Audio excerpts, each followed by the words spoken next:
how to open the notification center with VoiceOver turn on the iPhone 16 series. Okay, so now I'm going to assume that you have VoiceOver already switch on.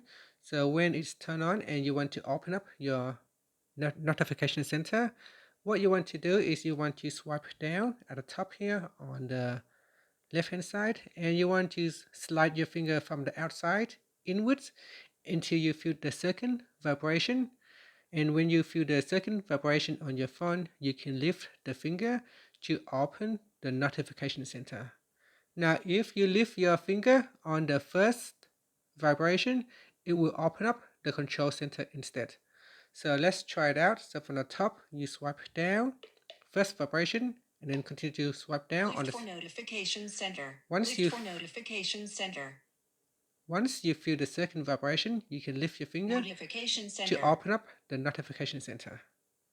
So let's try again. So if I lift Health. up on the first vibration, Control center. you can see it's opened up the control Switch center. button. Health. So here I will swipe down, first vibration, now second vibration, let go, and that will open up the notification center. And that's it. Thank you for watching this video. Please like and subscribe to my channel for more videos.